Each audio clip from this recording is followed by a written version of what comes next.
Welcome to today's video. As you guys already know, I love Telltale's The Wolf Among Us, and I have grown to love the game more as the years go by. I've always loved the concept of our childhood tales being thrown into real-world situations, and the dark and gritty detective style that Telltale adapts is exactly that. I would like to remind you guys that this is part 3 of our somewhat deep dive into the original origins of these characters. Part 1 covered the Crooked Man, and part 2 covered the Tweedle brothers. One thing that's always caught my eye were these fables that I didn't know much about. Of course, most of us know the Magic Mirror, Snow White, the Big Bad Wolf, but maybe we don't know Georgie Porgie or the Crooked Man. Because of this, I'd like to dive deeper into the world of Fables that takes place in the video game adaptation, and not the comic book series written by Bill Willingham. Our purpose here is to try and learn a little bit more about some of these characters and their beginnings.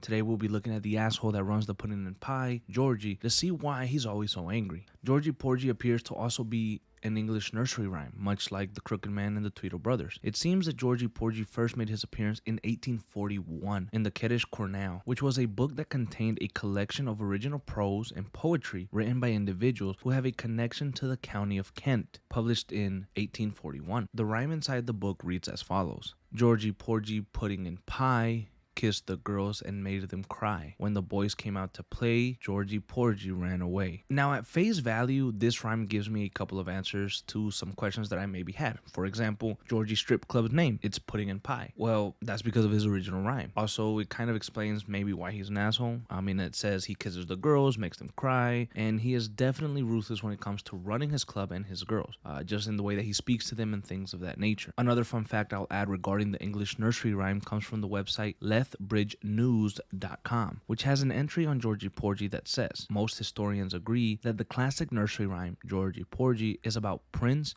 Regent George IV of Britain. Ridiculed for his hefty weight and 50-inch waist, he had a reputation of lusting after food and women. Reportedly, he left a string of illegitimate children behind, hence the references to putting pie and making the girls cry. In Telltale's The Wolf Among Us, Georgie Porgie is a part of the wicked web that the Crooked Man has across Fabletown. He is also the one behind the murders, but he was acting on the orders of his boss, the Crooked Man. In the Book of Fables found in The Wolf Among Us, there's an entry for Georgie Porgie that reads, Georgie runs the Pudding and Pie, a strip club that also caters to the unmentionable desires of Fabletown citizens. He has tried just about everything there is to try in pursuit of world pleasures, but none of it satisfies him for long. He does seem to enjoy pushing people's buttons. He takes pride in his nightclub and doesn't react well to anyone meddling in his affairs. Like I mentioned in our previous episode and in this one, I don't know much about certain fables or fairy tales. This included Georgie Porgie. This one especially was true because I had heard the words Tweedledee or Tweedledum in the past, but I couldn't place Georgie at all, and I never realized his whole name was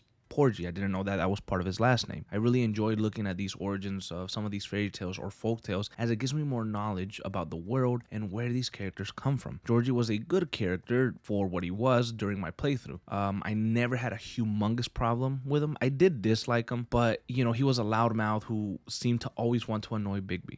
I wouldn't have mind seeing where he could have gone in a sequel, but as we know, that won't be possible as he died during the wounds that he sustained when Bigby was trying to catch the Crooked Man. Thank you guys for joining me in this video where we look at a brief history of Georgie Porgie in Telltale's The Wolf Among Us. I will be keeping you guys up to date with news surrounding the sequel and potentially giving you more videos surrounding the history of some of these characters, as I feel there's a big void in the world of The Wolf Among Us, especially on YouTube. I think this is just maybe due to the time in which the game was released and maybe the popularity of Telltale games not being as big or attention drawing as other gaming studios. Thank you so much for watching. Please remember to subscribe as we are on the road to 3,000 subscribers, and like if you enjoyed. I'll see you in tomorrow's video.